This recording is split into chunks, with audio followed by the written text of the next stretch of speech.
ریباره زر مې که خبر چې اوس قصه څنګه ده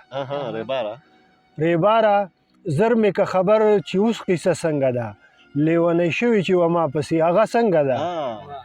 بلها موده وشوه چې کلي ته درغلی نه یم بلها موده وشوه چې کلي ته درغلی نه یم ما کړه لږ پوهه چې جومات څنګه دی حجره څنګه ده او ساګرجان صاحب شعر دی چې پخوا ټیک شوې ده د خولې د ګډېدو دپاره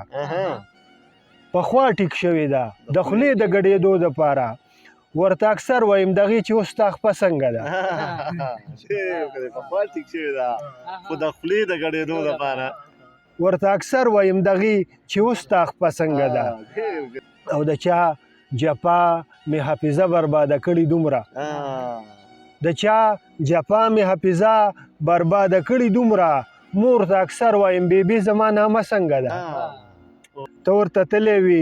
غریب یم زه ورتللی نه شم ته ورته تللی وي غریب یم زه ورتللی نه شم لږ مې که پوهه مدینه څنګه ده کعبه څنګه ده خپه یو بل نه میلاو شو وی خپه څنګه دی ما بل خوا مخکې دا مې ووي چې خپه څنګه ده او د ناز ګزار چې پرو راکه بیا ډېر وخت پورې د ناز گزار چې پرو راکه بیا ډېر وخت پورې ما وی ستا لاس څنګه دی هغې وی ستا اوږه څنګه ده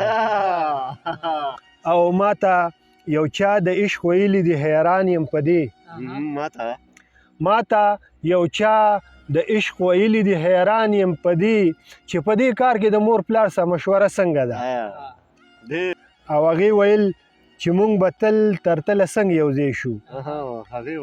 هغې ویل چې مونږ به تل تر تله څنګه یو ځای شو ما ورته وی که خفه کېږي نه جرګه څنګه ده او دا درته نه وایم چې ځان له ترینګور جوړه که دا درته نه وایم چې ځان له ترینګور جوړه که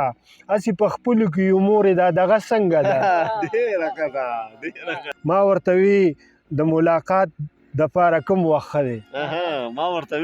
ما ورته وی د ملاقات د پاره کوم وخت ښه دی مشتاقه ما ته هغې وي د جمعې شپه څنګه ده